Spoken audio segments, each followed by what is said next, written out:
allée de Brienne avec sa tour de bureau, on a pris le parti de conserver la structure et sa superstructure. On s'est opposé à la perspective verticale que la tour créait, comme un peu un Rubik's Cube. On s'est amusé à ça sur cet immeuble, à créer 3 volumes dans sa hauteur comme si on les avait tournés de 90 degrés et ça a permis de rabaisser sa hauteur de façon globale.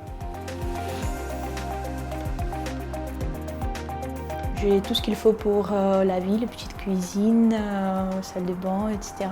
Trop confortable. C'est isolé et comme ça je peux concentrer de mon étude toujours. Pour moi, les grands plus, c'est que cette résidence elle est très proche du centre de la ville. On se sent très bien ici. C'est bien d'avoir de vrais meubles. Tout ça, c'est donc des meubles recyclés. On voit que la résidence répond aux besoins actuels.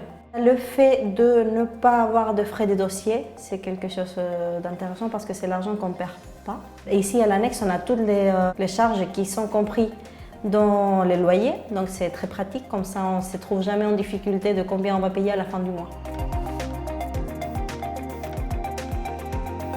Pour la partie logement, il a fallu prendre le parti de détruire les bureaux qui étaient en place en superstructure en conservant les 3 niveaux de sous-sol. Et c'est la prouesse technique de ce projet-là.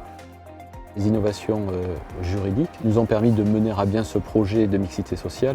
Accession à la propriété libre à travers une vente en état futur d'achèvement réalisée par le groupe des Chalets auprès d'un promoteur privé et 42 logements en bail réel solidaire qui ont permis d'amener une offre d'accession sociale dans un quartier très prisé.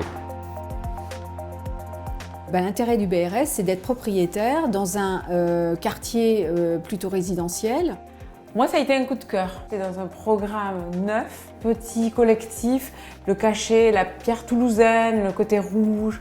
J'ai quand même un jardin de presque 60 mètres carrés, donc c'est pas rien. On n'aurait pas pu se permettre ça avec un achat plein. Le voisinage, la moyenne d'âge est 30-35 ans. Il m'appelle la doyenne. On est copropriétaire, mais il y a une entraide incroyable. On est enfin chez nous, donc c'est quand même, ça n'a pas de prix.